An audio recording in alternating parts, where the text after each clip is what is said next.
Imagine what's possible when learning doesn't get in the way of life. At Capella University, our game-changing FlexPath learning format lets you set your own deadlines so you can learn at a time and pace that works for you. It's an education you can tailor to your schedule. That means you don't have to put your life on hold to pursue your professional goals. Instead, enjoy learning your way and earn your degree without missing a beat.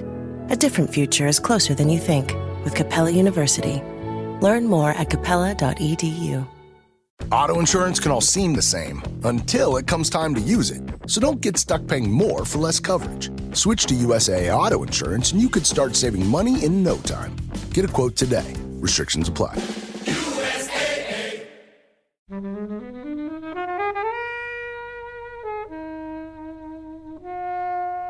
This is episode 36. Dun dun dun. What was the dun dun duns for? Is that a special number? I don't know. That's my age. Welcome to Flixwatcher podcast. So this episode, guys, we're talking about The Nice Guys, the Ryan Gosling, Russell Crowe film, directed by Shane Black, as chosen by the fantastic guys Sam and Martin from Song by Song podcast. Come find us on Twitter at FlixWatcherPod. Visit the website flixwatcher.tv for full listings, and don't forget to subscribe to us on iTunes and leave us an awesome review. As always, films reviewed in this podcast were available to stream on Netflix UK at the time of recording. There may be bad language and there may be spoilers. You have been warned.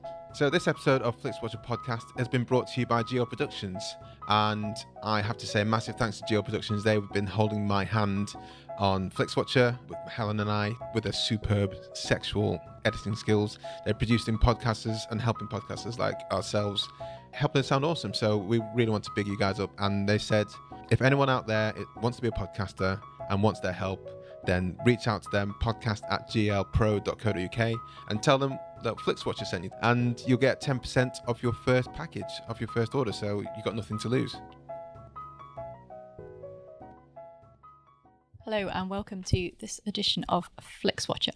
Today we are joined by Sam and Martin from the award-winning podcast Song by Song. If you'd like to say hello and tell us about your podcast. Hello, I'm Sam. I'm Martin.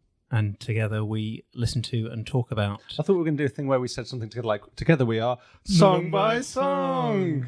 We can do that. Do you want to... We just did it. I think we just did it. So you've never practiced that before? No.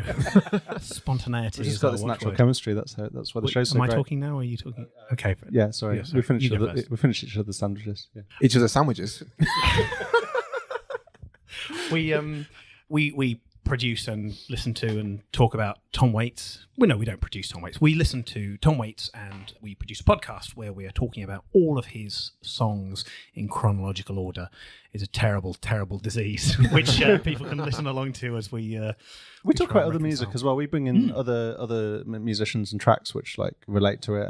Either there'll be musicians who've played with Tom Waits on these recordings, or they're just kind of thematically linked. And we get guests in often who don't know that much about Tom Waits, but are interested in sort of music and culture. It's not about knowledge; it's about interaction and understanding. We've done a few films actually, films that have inspired Tom Waits. And what about films that he's been in? Have you talked about those yet? Not yet. We did. Please say Bram Stoker's Dracula. No, we're not quite there yet. We did. Master. Are you bringing the films in chronologically as well? Then we're trying to. I don't know if we're going to do all of them. So we did. Oh God, what's the name of the movie? The one that has Sylvester Stallone directed. It was first movie. Stranger. I forgot what it's called. Paradise Alley. Yeah. It's not Strangers in Paradise. It's a really weird kind of wrestling movie, and he has a really tiny cameo, and it's his first. Tom Waits has a really tiny cameo. It's his first film role, and I think it might be Sylvester Stallone's first directing, writing gig. I think Rocky came a bit later. We don't know much about anything that we talk about, so tune in every week. But he talks about. Say I think in front of everything, and then you're like, and then you're fine, aren't you? I'm pretty sure that's right. I mean, I heard one episode where you brought in Whitney Houston because the song name was the same, wasn't it? Yeah, it was "Saving My Love for You," and I never used to like Whitney Houston very much. Not as a human being. Yeah, I just until she died. I felt better. Yeah. Wow, really? Oh.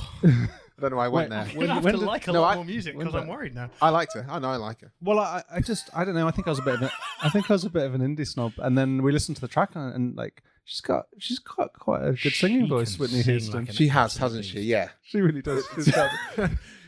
Took It's you a while to almost you notice should have been that. better known for it in a way. shouldn't you? People don't really know about it. Whitney Houston. Yeah, Whitney. You should check her out. Check her out. She's going to be big. Records, yeah. She's going to really go somewhere. Are you guys music? I know you play music, don't you? Yeah, I'm a sort of singer songwriter and do compositions for podcasts and things like that as well. Actually, and Sam, you're I'm an actor actor musician. Yeah, so so I sing in musicals. I play the accordion and the tuba. Have you ever Sometimes simultaneously. have you ever play played trumpet?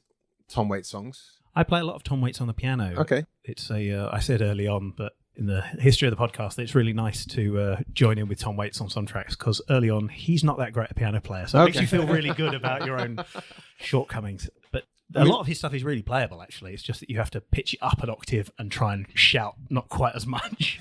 Otherwise, you knacker your voice. I've been learning to play piano from Tom Waits songs. You have. You've been playing I've got Annie's a lot Back in better. Town. Annie's Back in haven't you? Town. Rainbow Sleeves, the Ricky Lee Jones Tango song. Till They're Sore. Yeah, that's a fun one to play. Yeah, it's really good. Yeah. And you can find out about all of these songs. Song by song. Wait.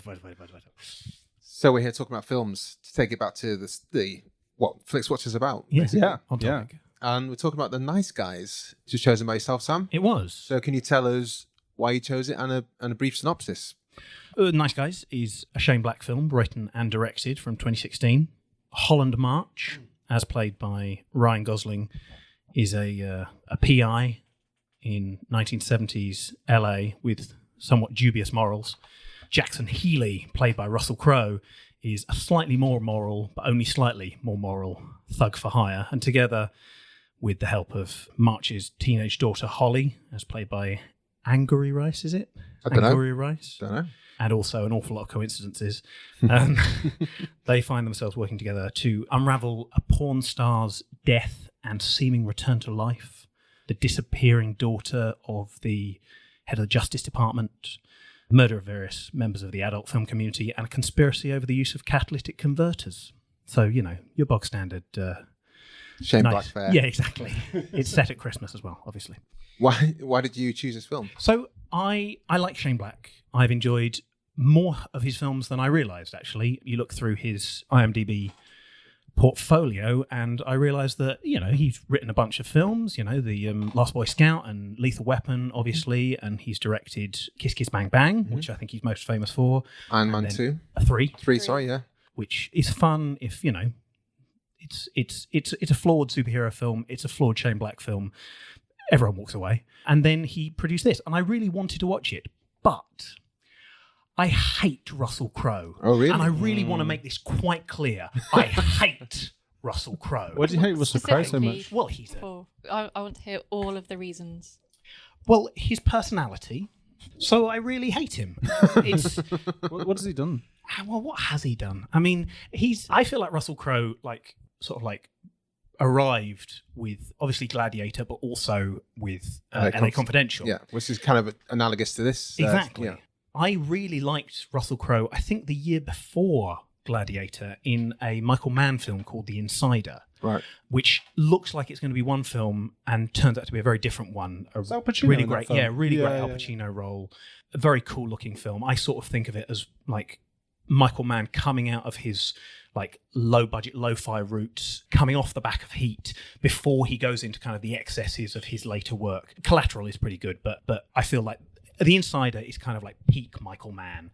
Peak man. And so I was big up for Russell Crowe, and I felt like he won the Oscar for Gladiator primarily because he was criminally overlooked for The Insider the previous year, in the same way that Judi Dench won for Shakespeare in Love when she didn't win for Mrs. Brown the previous year. I think That's what they do a lot. Same with Nicole Kidman. Yes, same, exactly. Same with pretty much Yeah, everyone, really. you've earned your stripes, but We forgot to give it you that year. Yeah. So Go we'll and give you see this The year. Insider. You really should. It's great. So, but then Russell Crowe, not the actor, but the person, arrived, and he has managed to systematically erode all of the goodwill that I had. I think that he's great in a lot of stuff, but all of his interviews, all of his off-screen clashes with people, the aggression that he seems totally unable or unwilling to moderate, or at least he did. And then the breaking point for me was an interview that he did with Mark Lawson on Front Row when Robin Hood came out. I guess must be 6 years ago. did many people watch that film?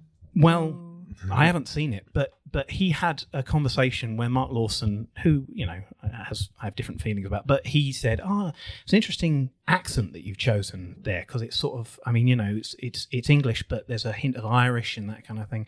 And Russell Crowe goes off on one in sort of like the worst excesses of actor arrogance, telling Mark Lawson, if you can't hear that that's a perfect British accent, then you got fucking dead ears, mate. And I dropped him. I have no interest. Dropped him from your roster. Have you stopped answering his calls? He's not. I mean, he's not made the effort either, I've got to say.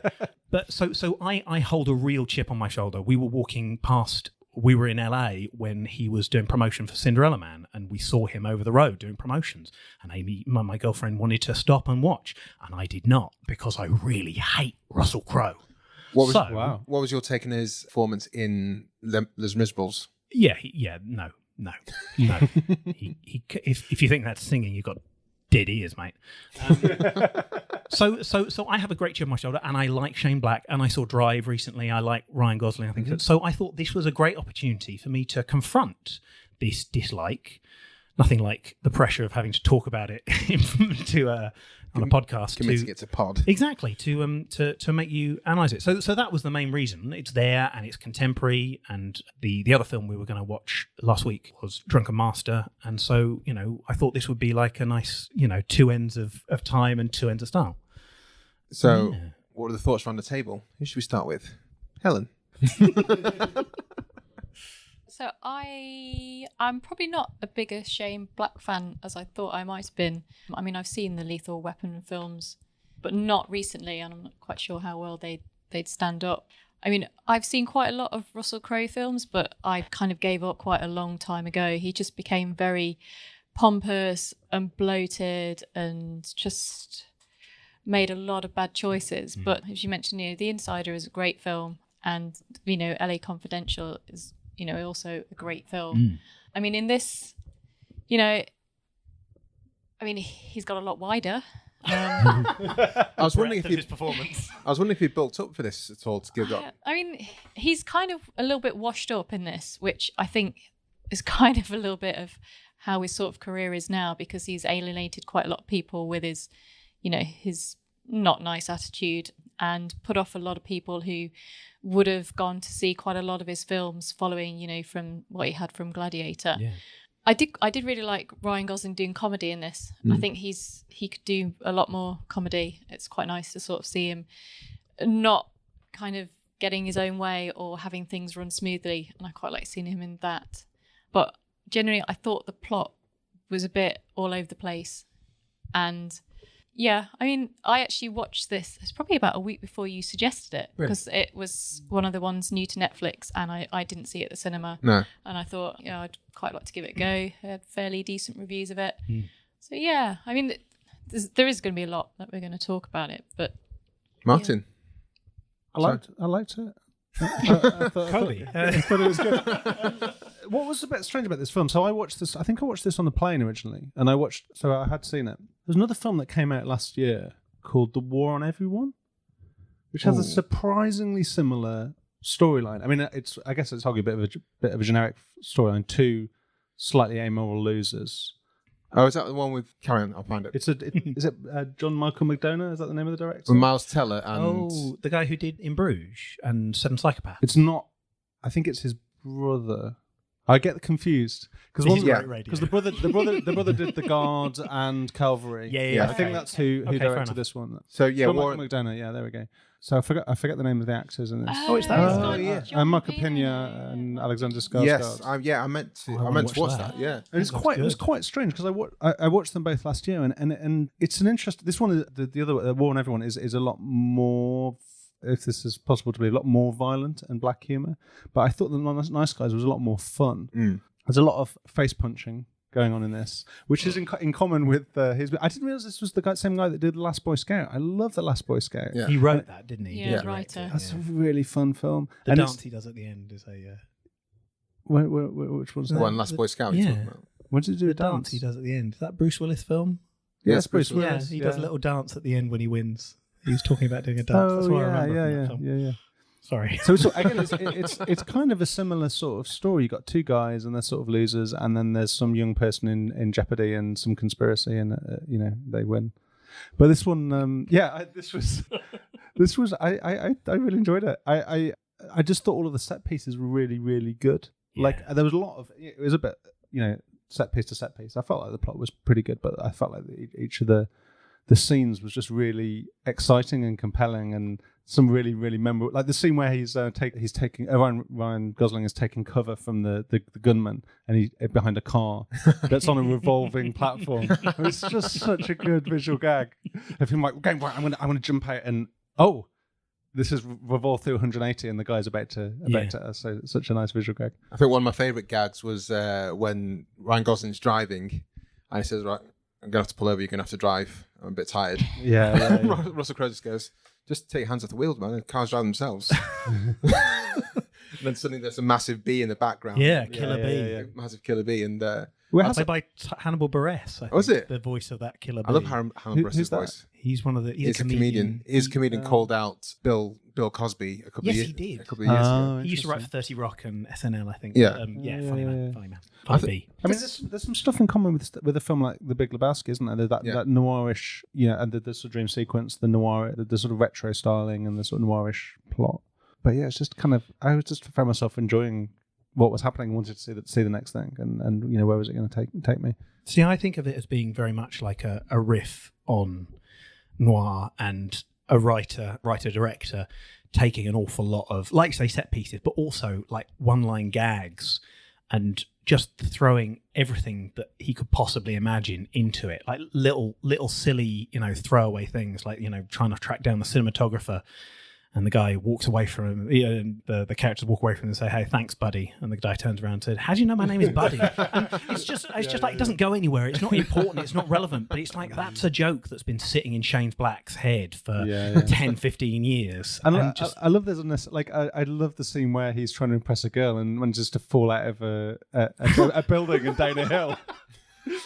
Just so like flips off a balcony. Yeah, Black flips off like a third floor balcony. The physical comedy is great. I mean, we're looking at some pictures here, and the toilet scene is great. I mean, if you've only ever seen Ryan Gosling sort of polished and flawless, it's great to see him in this kind of film and doing it so well. He's really funny. He's really funny, and he makes that character likable. And that character's a bit of a dick. Right off the bat, when he cuts his arm, for example, on the glass, he's like, that's a lot of blood. Yeah.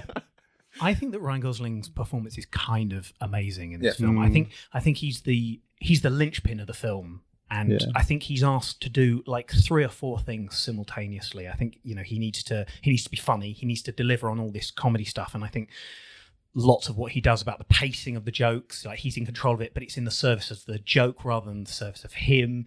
He needs to be a ridiculous character and also a kind of a reprehensible character. He needs to be legitimately hated by his teenage daughter and be responsible for kind of fucking up his entire life. And he needs to be likable. And he does all of these things and totally the sadness credibly. as well that is kind of underlying a lot of things that he does is played really, really well, because it could be kind of sentimental and really cheesy, but it's just that kind of really right balance of, this sadness, and then, he's kind of not helping himself anyway. No. I think it's interesting that Russell Crowe's character is he's a more moral person, but he's a lot less likable. In a way, because he's killed people. Yes, that's true. Yeah, but he is trying to make his life better, trying to be a better person. But I just think he's not a likable presence. I mean, he still feels like a thug every time. I wonder if that's anything to do with the actor Russell Crowe being performing. a bit of an arsehole. He doesn't really look like he's having as much fun as Ryan Gosling in the film. I don't know whether he kind of... Well, his job is to be a straight man to some extent, isn't it? I mean, he has fewer pratfalls, and he's the sort of saviour when things go a bit wrong, and he can sort of protect the other characters. I think that's where it does work, actually, because in one reason that Wild Wild West was supposed to have been really badly received, is because Kevin Kline... Giant spider. Yeah, well, the giant spider. But Kevin Kline and Will Smith were trying to do jokes all the time. And they both... And it just kind of... Exactly. Yeah. We've talked about Will Smith a bit and how we just think he could be so much better. But I think having a straight man in the form of Russell Crowe, I think it worked really well here. And it's kind of led a lot of the comedy, such even breaking Ryan Gosling's arm in the first place. And Ryan, That's horrible. But I love this scream though. That scream is amazing. The screams that he does throughout this film are properly brilliant. Yeah. There's all sorts of, like high pitched, what would be traditionally considered as ladylike screams. That again, he just like unembarrassed, unashamed. He just screams his head off when things are a bit bad. And I think you've got to respect. I think you've got to respect him for committing. He's kind of an intense guy. He commits to pretty much everything he does, but to commit to being so goofy and silly. I love how craven he is as well. Like especially that scene where the two lead characters first meet, and it's Russell Crowe's job to menace him, and he just is an absolute wimp. It's really brilliant. And then scrambles for the gun. Yeah, and he goes, "Oh yeah, no, okay, I've got the message right," and then runs for the gun. And yeah, but it's good. I mean, they become friends pretty quickly after that, don't they? After breaking his arm. Yeah. There's that funny scene where they go to the burnt out house and they speak to that kid with the bike. Val Kilmer's son. Is that really? kid? Is it? Yeah, Jack Kilmer playing Chet, the projectionist. No, not Chet. No, Not Chet. The kid on the bike. Oh, the kid on the bike. He keeps I'm asking sorry, if they want to see his penis. Yeah. Oh, yeah. Do you want to see my dick? Why do I want to see dick? I've got a really big dick. Is that? I sort of feel like that's is that like a Boogie Nights reference?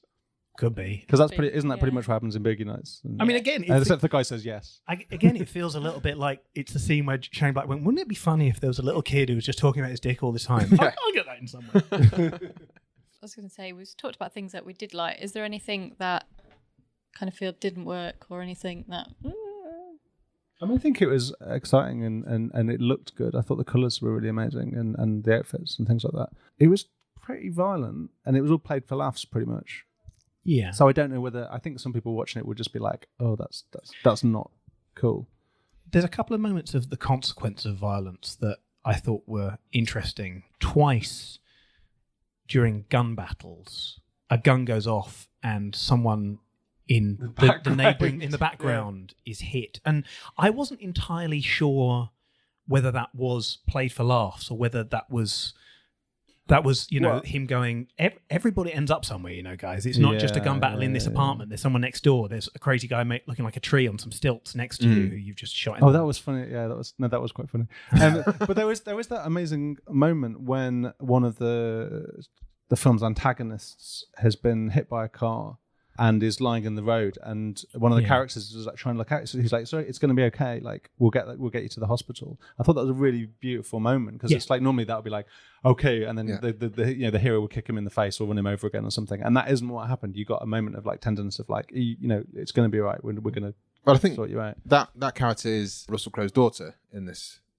Who says? Isn't it Russell Crowe's daughter? Ryan Gosling's daughter. Sorry, yeah. Ryan Gosling's daughter. That's right. Yeah. I think. I mean, that's one problem to touch on your point, Helen. I think the gender politics isn't the best in this film, but Ryan Gosling's daughter in this is fucking awesome.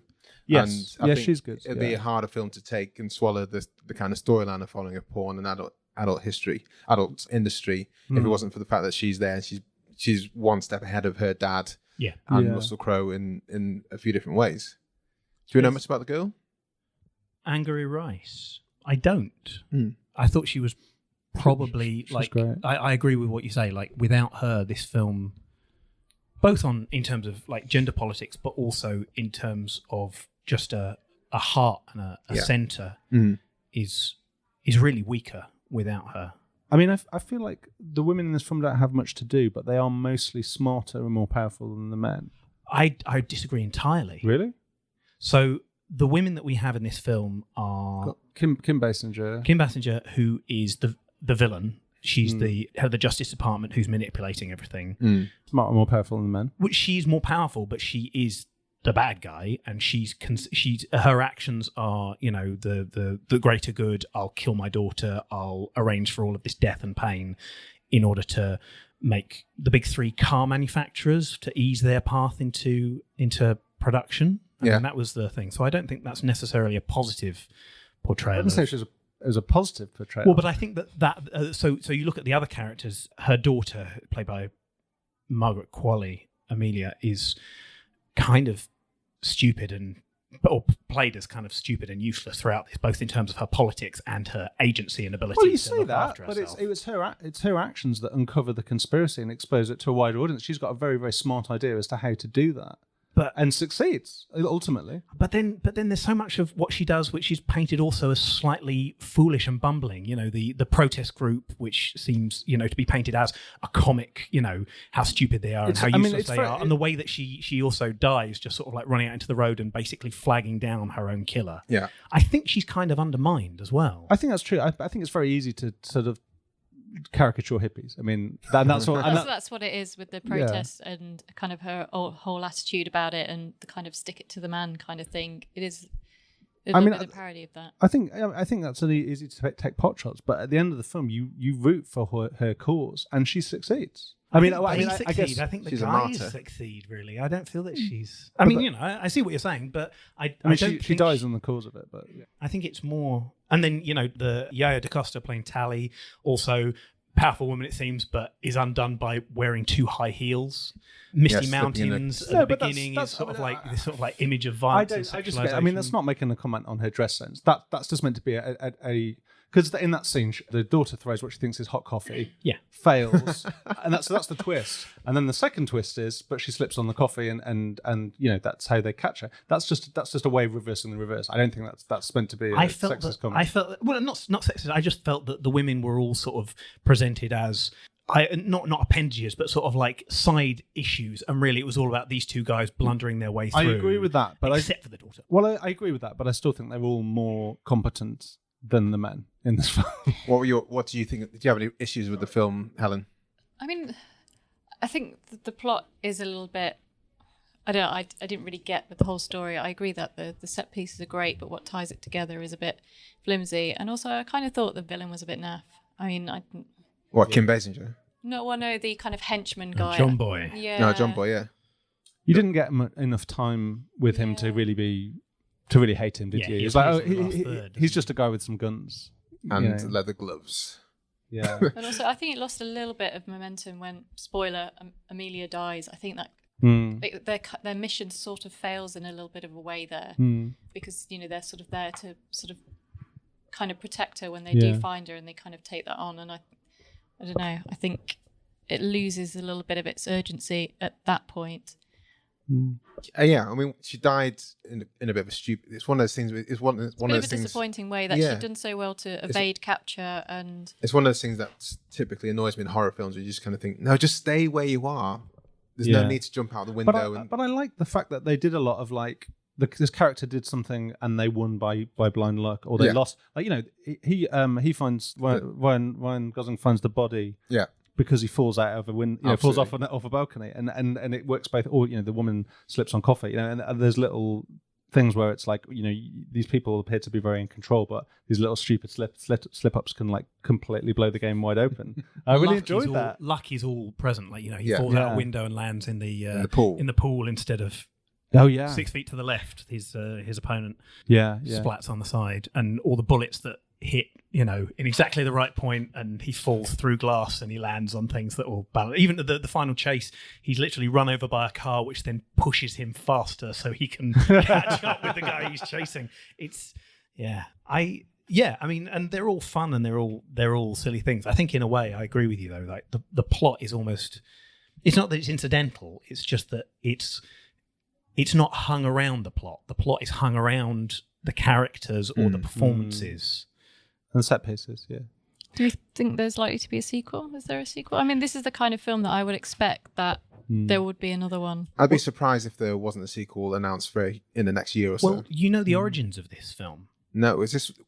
Go on. I was going to try and preempt you. But Go for it. Preempt me. No, I'm going to throw the ball back in your court. I'm going to empt myself then. This was originally shortly after Kiss Kiss Bang Bang, which I think, you know, Shane Black, you know, was his ticket to big success.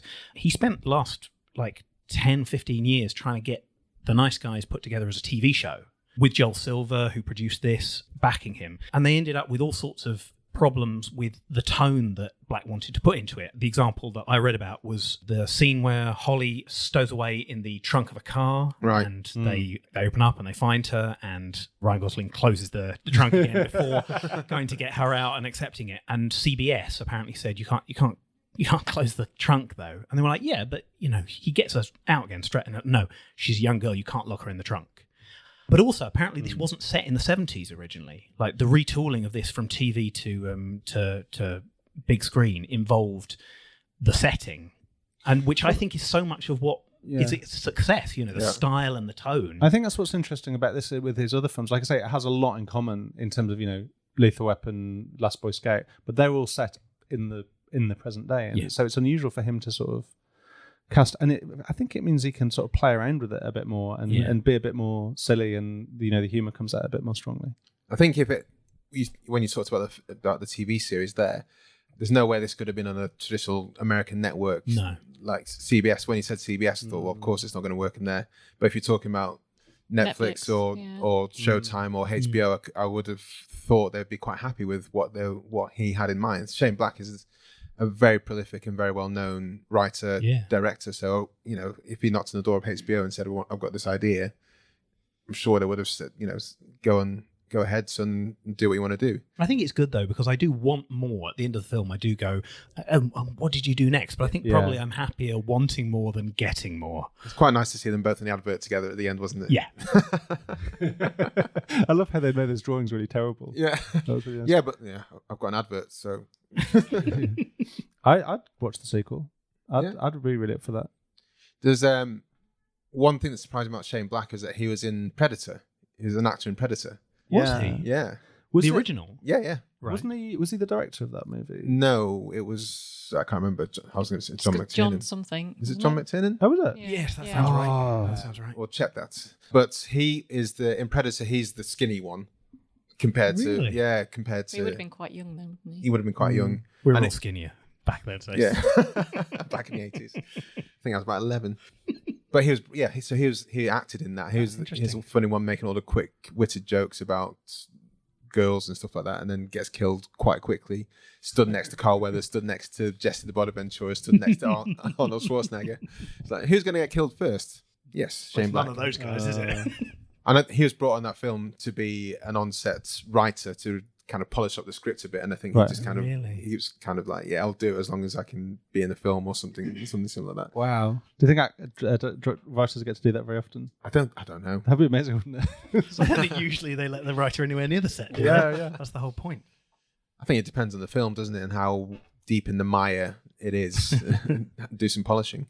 Can I before we move on? Can I ask one question? There's something that properly stuck in my head. There's a scene halfway through, about an hour into the film, when Russell Crowe's character tells the story about what happened at the diner. Yeah. And Ryan Gosling falls asleep.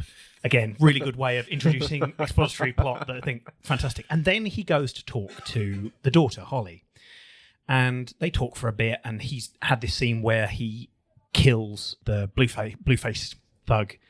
And the daughter, Holly, asks him, and I've got this written down, "Are you a bad person? What did you do to that man tonight? Did you kill him?" And he lies and says, "Of course not." And she answers, "That's good. I knew you could never do something like that." But the way that you listen to it, and I've watched that like 10 times today, I'm not sure whether she says, "I knew you could never do something like that," or I knew you could never do something like Dad. Oh, right. And earlier on, it becomes about whether they are nice guys and whether he's a good guy or not. And earlier on, Ryan Gosling says, "Can I ask you a question? Tell me the truth. Don't take it easy because I'm a father. Tell me, am I a bad person?" And she answers, "Yes." And I think that there's like underneath that, I mean, whether she says that or Dad or not, there's actually something like quite uncomfortable and quite dark at the heart of that film, because Ryan Gosling's character isn't just a fuck up.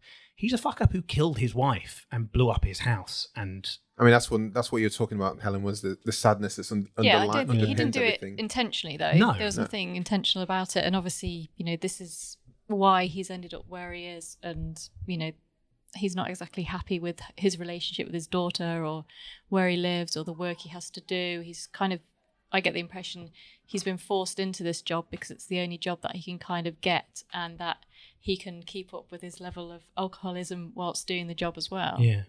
It just struck me, that it's about them being not good guys, not bad guys, but nice guys. And they're both doing bad things. I just thought that her as an innocent looking at these two guys and go, "Are you a bad person? Are you a bad person? I know you are a bad person." And whether the whole thing takes on this much darker, like not just saving the thing and are getting the approval of your daughter, the little pinky promise at the end, but whether it's actually about like trying to redeem something that can never be redeemed, that is. Anyway, it just struck me. I wanted to in the same mention scene, because- she talks sympathetically about her father, and it's also that scene like throughout the movie, Russell Crowe's been the one propelling it, and I feel like Ryan Gosling's been going like, let's take the money and just put our feet up for a couple of days, and he's like, no, this we need to protect this girl, and it's kind of a reminder that like, although he has a sort of, he's developing this moral compass. Russell Crowe is, like you say, he's a murderer. Yeah. And maybe if she knew that, she should be a little bit more sympathetic. Have you guys seen Manchester by the Sea?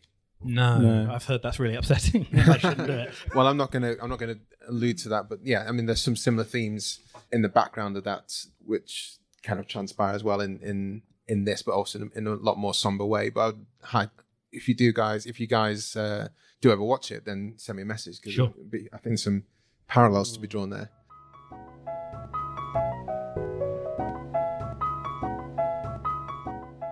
I think, guys, sent some popcorn floating in the air. Oh, that's slightly dark note. Popcorn time. Good time. Oh, thank you. I mean, Manchester by the Sea is not a popcorn film, I take it. Well, I mean, this is another thing. Do you choose what kind of films you watch popcorn to? Watch popcorn? That's completely wrong, isn't it? I put on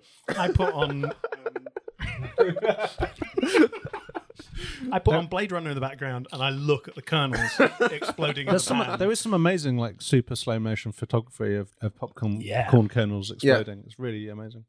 But it's beautiful. Do you think about the kind when you're eating popcorn? When you're going to choose what films you're going to eat popcorn to? Is that?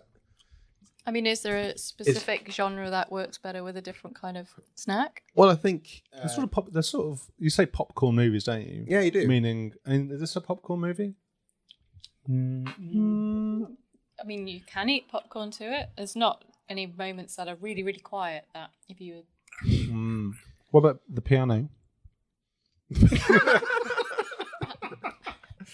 I think that's a minstrel's kind of film. What you're looking for? The sweet and maybe crunch it quietly. Yeah. So I think if I'm at the cinema and there's watching a Marvel film, I will tend to chuck a load of popcorn in my face when there's loud stuff going on. And then that's the strategy, isn't it? Yeah, that's the technique if you're going to do it. If you're not going to disrupt people's enjoyment, eat when it's loud. Yeah. My daughter, my 3-year-old daughter, has definitely learned that she gets popcorn when we watch films, and I think that's improved her attention span no end, because she's willing to sit down. You don't get a bowl of popcorn when you sit down and watch CBeebies, but if you sit down for a full screening of Moana or something like that, then I was gonna eat food. I think it's a good incentive. So this is Popcorn, as brought to us by Popcorn Shed, and you can find everything about Popcorn Shed at popcornshed.com. And this is salted caramel flavour, which we're eating now. Which, guys, thoughts? So it's a secret family recipe as well. Yeah. Does it involve salted caramel? Doesn't it say it on the front? It says salted caramel popcorn with Belgian milk chocolate. Well, that's the recipe. That's it. Oh, right. Sorry. It's really good. It's really it's good. really nice. It's super tasty Tell popcorn. me a bit more. In the shape of a shed. The packaging is in the shape of a shed. Not the individual. I don't know how they did that with the I would pay kernels. good That was money for amazing. It's really pointy. I think a popcorn film as being like a description of the quality of the film. Like, we just churn this out so that people would buy popcorn because that's where we make the real profit. I kind of thought it's more related to how much you need to pay attention to the film. Okay.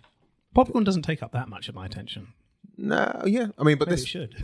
This is the second time I saw this, and like you said, Helen, I think the plot wasn't so easy to follow.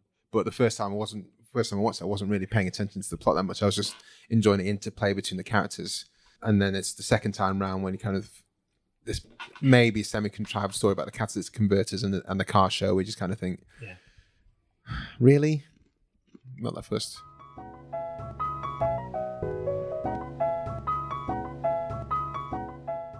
Should we go to the score, guys? Yeah. Yeah.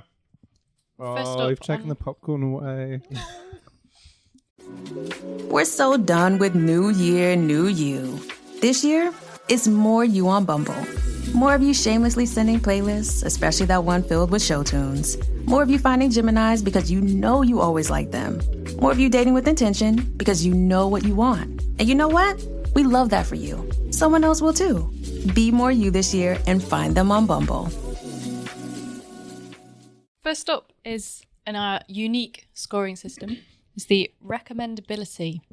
We'll start with you, Sam, seeing as it was your choice. Despite Mr. Crow, I have to say that I think this is a really watchable film. I think this is a really recommendable film. Yeah. I reckon that, like you say, there is violence and sex and all of these things that might be a put off a lot of people, but not many people that I know. So I would say this is a 4.5. Wow. Nice. It would be 5, except for, well, yeah. You must know some really violent people. I do. I love how both of our movies have been these like hyper masculine films. We are so butch, aren't we? We're We're really butch. I'm going to give this a 3 because I really enjoyed it, but I don't think it's for everyone. I think some people will not get on with the violence, especially 3-year-olds. Even if you do popcorn in front of them, She'll watch anything, mate. She'll watch anything. I mean, it is a Listen to our 15, podcast, yeah. so I wouldn't recommend putting it in front of 3-year-olds. No, we do not at all recommend that at all. Please do not let your 3-year-old Yeah, exactly. watch It's this. own decision. I'm going to give it a 3.5. I really like the buddy relationship between Russell Crowe and Ryan Gosling. That's really what drives the film and makes it enjoyable. You know, it is a bit violent. It's kind of fun at the same time as you can have kind of fun. we and all like violence. a bit of violence. Yeah. We're all like a bit of fun. But yeah, the bits where they're just together are great, and the plot's not great. And I do like a good plot to hold it all together. And it's coming up to 2 hours as well, so it is a little bit flabby. So it could have been a little bit tighter. So Very 3.5. much like Mr. Crow. I think that's just Russell Crowe. Yeah. I'm going to go 3.9. Yeah, I liked it. Oh. 0.9. Oh wait, I didn't know we were dealing with decimals. Oh, we can deal with decimals. We can Okay. this is a spreadsheet right here Oh yeah, it with is. with Yeah. formulas set in place. You That's can go behind the to curtain. however many decimal places you want to. Okay. You're going to reevaluate your future scores. Yeah. good. Yeah. Why do I have a real weird feeling about, you know, scoring out of 5, but we'll go to 4 decimal places on it. Why don't you just score out of 100 or 50 or, you know, why are we deluding ourselves? I want it to be out of 17.5 stars. And Next time you're on, we'll make the scale just for you, Sam. teeth and fresh. Repeat viewing. How many? Has everyone else seen this more than once here? I've seen it. This is the second time viewing. Yeah, I've for seen me. it twice. This is the second time. I rewatched it in order to appreciate the plot. I often think that films like this, it's interesting to go back to the beginning of the film and knowing the end of the, you know, twisty turny, what is it about? Yeah. You understand what, you know, how things are being set up. What Like, underpins it, basically. from my point of view, I would say I enjoyed going back to it. I thought that going back to it and looking at the opening moments, I understood really clearly what was going on. It's actually a very straightforwardly told film, just it withholds a lot of information. So I'd say 3.5. There's pleasure going back to it one time. I can't imagine I'll go back and watch it 3, 4, 5. Really? No. I want to watch it again now. We talked about it for a few minutes. We gotta Yeah, listen I to want- Tom Waits songs, Martin. Oh We yeah, can't well we can sit around watching films. multitask. All right, okay. And eat popcorn. I'm going to give it a 4.9 recurring. Oh. I can't do the little circle above the 9, so I'm just going to put 4.999. And what Yeah, has that's it fine, yeah. dropped on to not get 5? Oh, well, I guess Russell Crowe, but he's only 4.9 recurring is 5, actually. When you round it up. well, I mean, Depends on who you talk to. Like 4.9 recurring is 5 as well. But anyway, sorry, as the let's- limit of the number of decimal places tends to infinity. Yes. Sure, but yeah, we're not. This isn't Zeno's paradox. All right, fair enough. Come on, science boy. I'm going to give it 2.5. This is the What just happened there? well. This is the first time watching it, and I don't feel the need to see it again. Wow. I probably wouldn't. That's still better than we had for Drunken Master. So yeah, fair enough. I enjoyed watching it, and I'd recommend it to someone who hasn't seen it. But I'm not going to sit down and watch it again. I don't think that there wasn't anything that I missed or anything we've talked about, and I've gone, I don't really remember that bit, or I'd really like to see that again. But I'd watch a sequel. Yeah. Yeah. Would you watch a supercut of all of the moments where they're just talking nonsense to each other and not Yeah, actually involved in I'd the like to plot? see it. I'd like to see a supercut of all the physical Ryan Gosling gags. Please. 4.5 minutes of him screaming. That's it. And like the I mean, we've sort of mentioned it, but the falling off the balcony is trying really to good. impress a girl, Yeah. fall off the balcony, don't hurt yourself, and find a dead body. And If you whimper haven't seen as it, well, yeah, at the bottom of the hill, just his little... He plays a very good drunk, doesn't he? he does, yeah. Yeah. I'm going to give it a 4. I think I was very happy when you chose it for the film. Thanks, pal. For the podcast, Sam. And it was good watching it this time with my wife. The first time I watched it was when it first came on Netflix. So I watched it quite recently as well. So twice in like the space of 6 weeks. And I think I'll definitely watch it again. It is on the longer side, so I might be paying less attention to it the other times. Length is important. Guys. Length is important. It's true. It's true. Okay. So a small screen score. So how well do you think this film's suited to watching at home and or on ever diminishing screen sizes? How many screens did you test for this one, Sam? Just the two. At the same time? No, I watched this on a 13-inch laptop monitor and then on an iPhone 6S. So that's still a fairly hefty size, isn't it? I can't. Yeah, exactly. It's very respectable. I'd say this is 4. I think that all of the success of this, the greatest success of this, is in the interplay and the charm. I would say, in a way, you could watch this with no screen and listen to it as a little radio play, because the best bits are when you're listening to them talk nonsense to each other. Yeah. So, I mean, if there's a 0 screen size, then a 4. I'm going to give it 4. Yeah, I agree. I'm going to go with 4 as well. I agree with that. There's a set of films that I watch when I'm doing my tax each year, because they're films that I don't have to watch. Yeah. So I can watch 12 Angry Men, because you don't need to watch that. Yeah, I can watch Alien with Ridley Scott doing the director's commentary, because that is entirely pleasant just to listen to. There's a whole genre. Can't do All the President's Men, because that is it's all talking, but it's all contextual talking. It's a whole genre that I'm not going to talk about ever again. Very useful advice for freelancers out there. Thanks. I'm going to give it 4 as well. Yeah.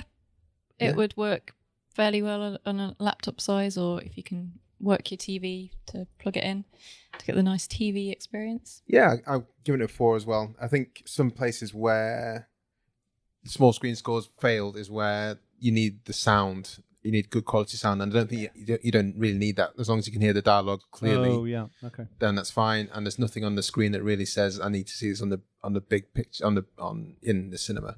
So I think 4 all round is reasonable. Engagement score.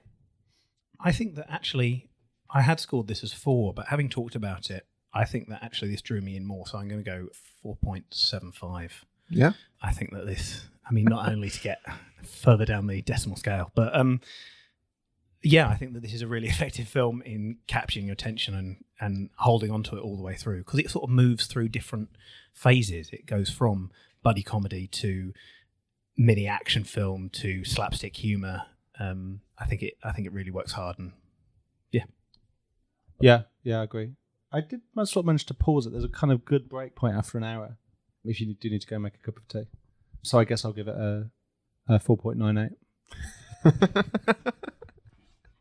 Very precise scoring. There's a 0.02 for the time I needed to refresh my tea bags. I'm going to go 4.5. I was fairly engaging all the way through. I got a little bit sort of hurry up kind of finish, and a little bit sort of in the middle, probably after about an hour and 10 minutes. That's the perfect time to take a break. Yeah, that's what I should have done. Maybe gone out, stretch my legs, that kind of thing. Do some star jumps. Jump back into it. And go back in. So yeah. I'm going to go for 4. Yeah, I liked it. I don't think you need to be particularly engaged that much. But you're watching it for the second time this time, right? Yeah, I was doing. But still, I don't think, apart from trying to, if you really want to follow the plot, but I think you can really enjoy it without, and get the most, a lot out of it without really trying to follow the plot, which doesn't really matter, I don't think anyway. And that gives us an overall score of 4.0. So after all your recurring 9.9, maybe I did it on purpose. I feel like this spreadsheet is doing some work for us. Rounding up. Look at that. Do you want to just check those numbers for us? What's the highest score you have so far? The highest score so far is 4.7 for What We Do in the Shadows. Oh, that's good. That is. That was Matthew and Helen, wasn't it? Yeah, it was your wife and Matthew Crosby. An ex-housemate. Yeah. No, my wife is my current housemate. Matthew is my ex-housemate. Yeah. And also your ex-housemate, Sam, as well. Yes, I lived with Matthew Crosby for a whole year. So I think it's going to be a while before that will be broken to 4.7. Really high that was. Yeah. It's really good. What short film you see? 85. All right. Oh, that's what it's just about length, isn't it? So what do your Flixwatcher fans make of this? What what do the Twitter people say? Yeah. So Moviesaurus Rex says, filled with wit, charm, and stand-up performances all round, this clever comedy caper proves that originality is alive in Hollywood. It's not very original. No, I disagree with It's that. not original at all. It's very funny. I agree with everything apart from that word. But it's coming from Tyrannosaurus Rex, I think. So maybe they haven't seen that many films. Also, the weight of their argument is difficult to resist. Well, how do they change the channel? They've got tiny hands. Well, that's fine. Go someone else to Change do the it. channel. But It's how fine. do they even pick up the remote? Okay. never mind. It's the one thing they can do. Brooker says 4.5 out of 5 stars. The most Shane Blackiest thing to ever Shane Black. Not sure if that's Doesn't quite make sense. Basically, a greatest hits montage of all Black's best bits. But Yeah. man, are they great! Yeah. I don't think it can be the Shane Blackiest thing because it's only evident that it's set at Christmas in the very final scene. So I can't. Is that I can't- set at Christmas? Is that one of his things? Apparently. because Die Hard has that, and that's not him, is it? Yeah, it's Not Die all, Hard. not all Shane Black films are birds, but all birds are Shane Black. I don't know how that works, but And friend of the pod, Scheitgeist Pod says another great buddy comedy from Shane, Lethal Weapon, Kiss Kiss Bang Bang, Black, Crow and Gosling, and Birds of a Feather. So 4 generally, stars. yeah, 4. Was it 4 stars? Yeah, 4 stars. So it tallies exactly with what we found out. on the nose, Scheitgeist, Yeah. on the nose. So yeah, I think that works. Yeah, everyone's in agreement there. Good Nice film. Guys is hilarious. Mm. Love that Yeah. flick. 4 out of 5. Would love to see a sequel. I know that you From know, More Gooder Than Podcast. Thank you, More MGT Podcast. we're would you place this in a quick straw poll above or below Kiss Kiss Bang Bang? I've only seen Kiss Kiss Bang Bang once, so I'd need to watch it again before but I remember Snap watching it decision, thinking, knee jerk. Not willing? I'd say above. I'd say I put this above Kiss Kiss Bang Bang just because I remember it better. Helen? Shock horror, I haven't seen it. No, I haven't seen it either. Oh, well, that was Where- the worst poll I've ever Yeah. conducted in my life. I liked Where- it. where I would you liked It's put on the it? list. It's on the list. I liked it as much as I enjoyed The Last Boy Scout.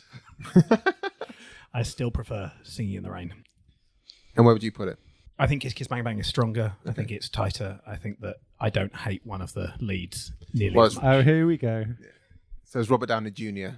in Kiss Kiss Bang Bang. It was, Yeah. and actually, he's in this as well. He plays the dead body of Sid Schechter. Oh, does he? Yeah, You leave it to the end to pull out unbearable. the It's stats. really nice that he's given Robert Downey Jr. work in these little worlds, isn't it? Like Whitney Houston, he's got talent. He'll go far. He's got to go far. Yeah. So I think that's a great place to finish, guys. On that bombshell, let us know for all the podcast listeners where we can find you.